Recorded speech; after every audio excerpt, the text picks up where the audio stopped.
everybody, I'm Brittany. Welcome to my channel. Sorry if you hear a noise in the background. We have the dishwasher and the laundry going, and I can't film anywhere else.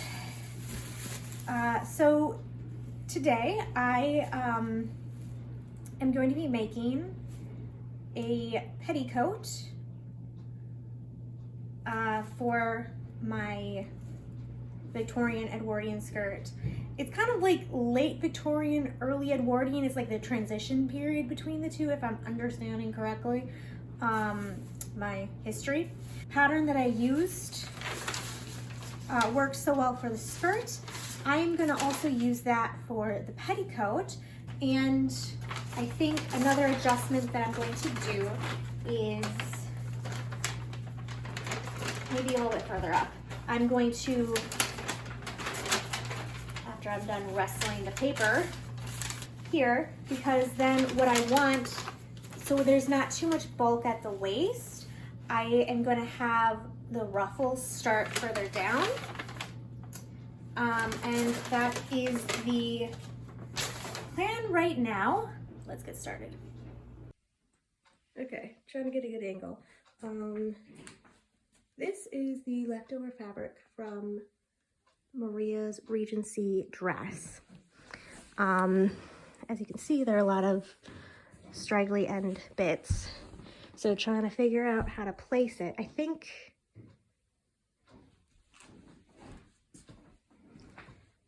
there'll be enough, but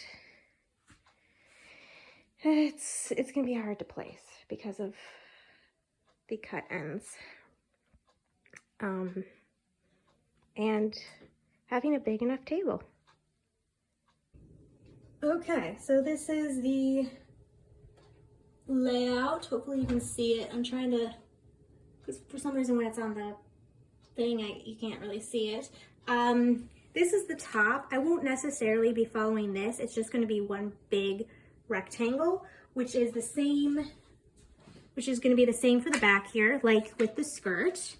I'm still playing with a few ideas for this front part because I want it to be a button down front, but I think I'm going to do a placket like I did on the skirt, just because I want it to be kind of hidden. And I don't want too much bulk with like buttons and stuff. So I'll probably do hooks because it's a lot more inconspicuous. If anything at all, because I am going to be doing the waistband, and the waistband will have a button. So it'll button, oh, sorry, you can't see. So it will button like here. This will be the center front, and then it'll button. And so I do need some, I think what I'll do is I will just cut it as one big panel for right now.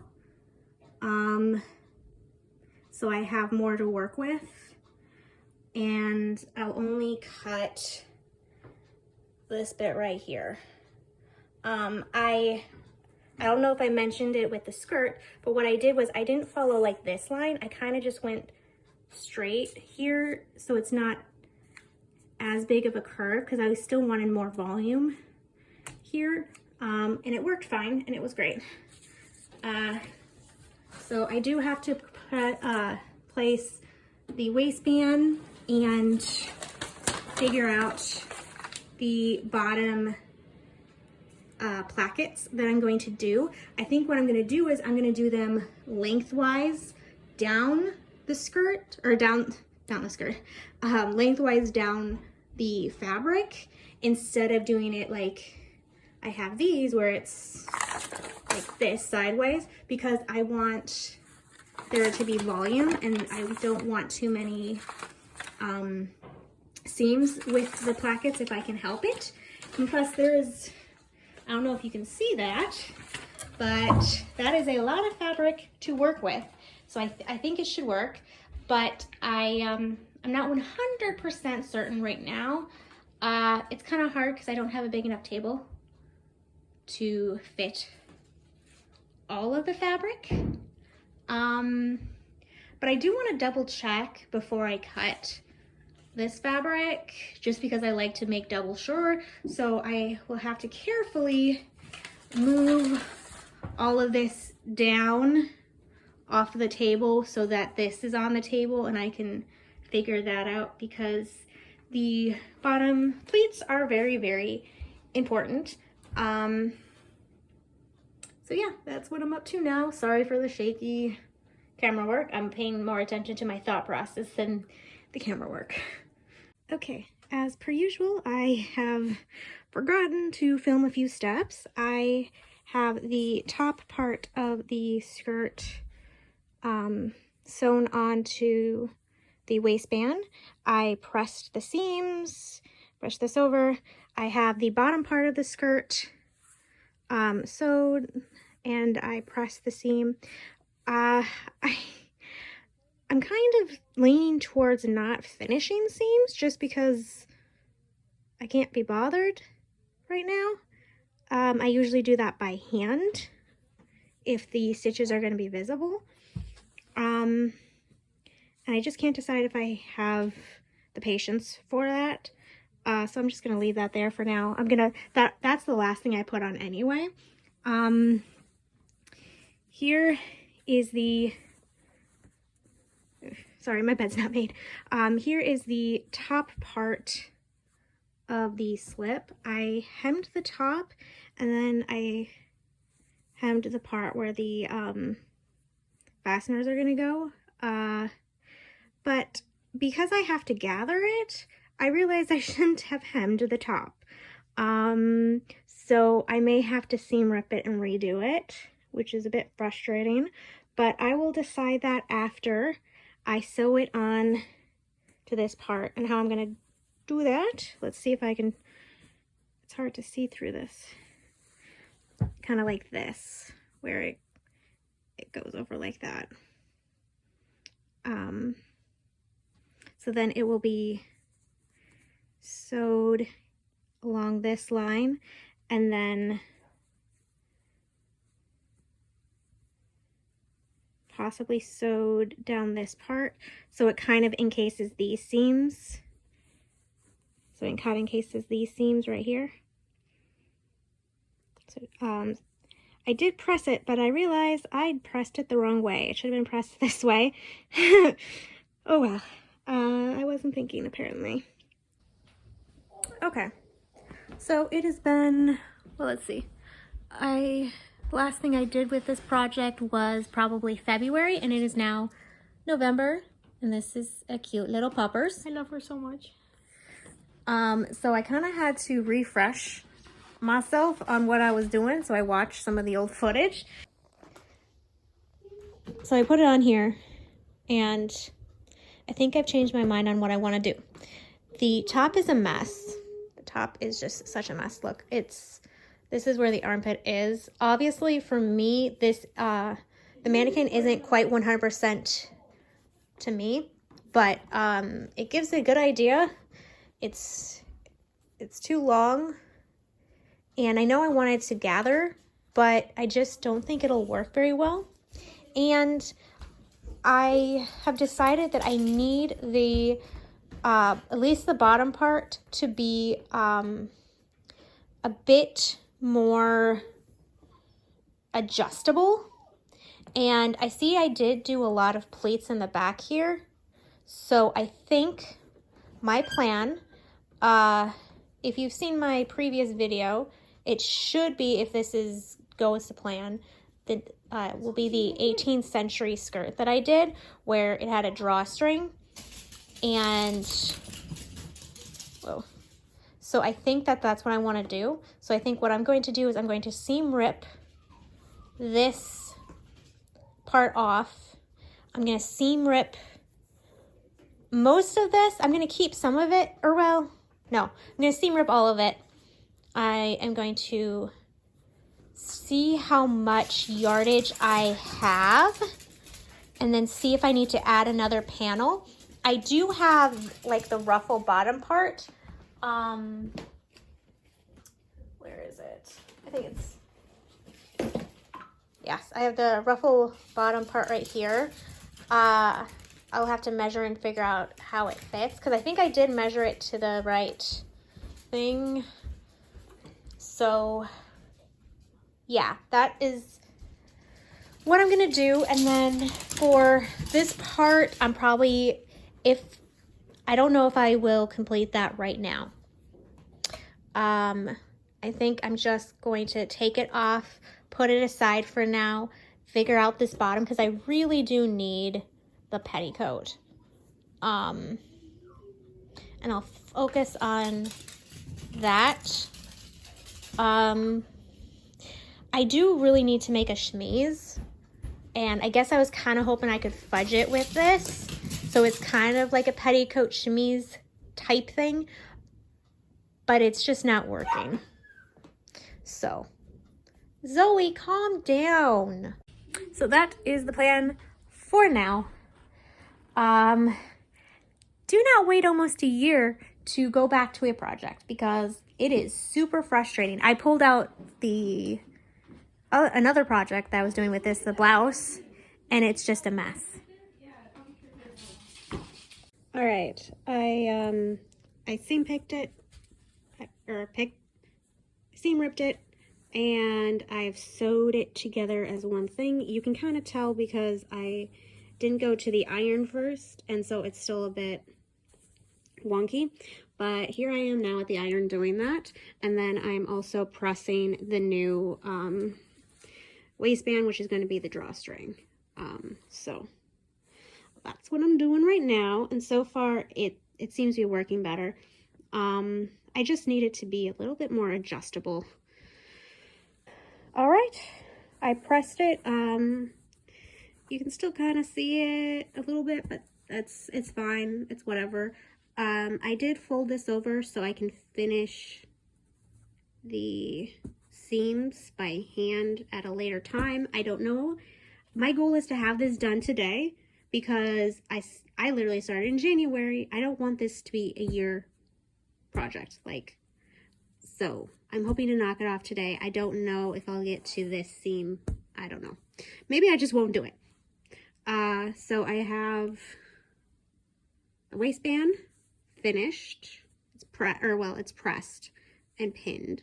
Now I just have to take it to the sewing machine and finish sewing it. And then the next part is the ruffle at the end. So I'm so excited to have this done. Okay, I was about to sew this and I realized I haven't planned for where the drawstring is going to come out. So there are two options. One, after I sew it, I cut and then like a buttonhole stitch kind of a thing, 2 slits for the drawstring. That's possible. I've done that.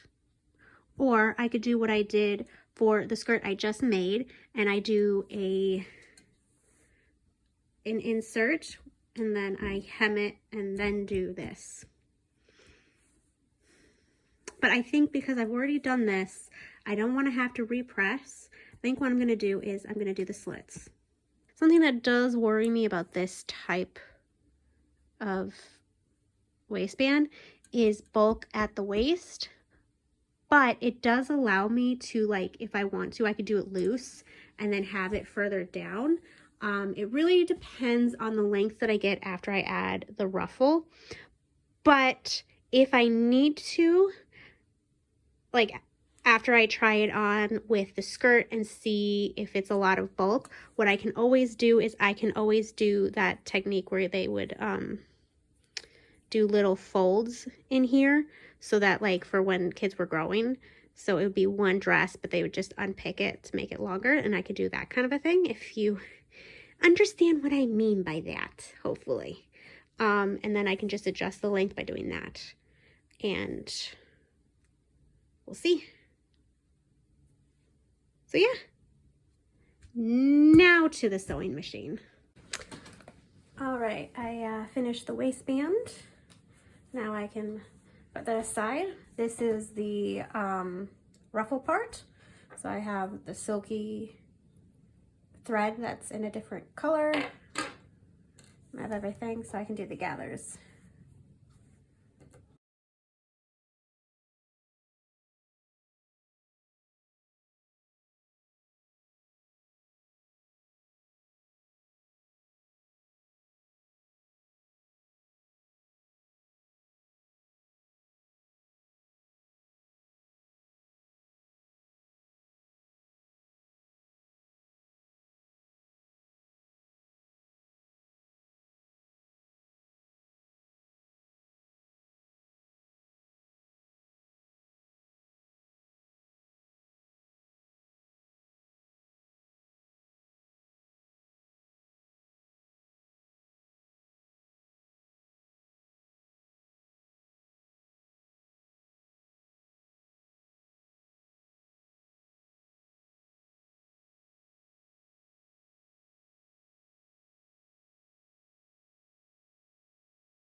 So yes, this is the final.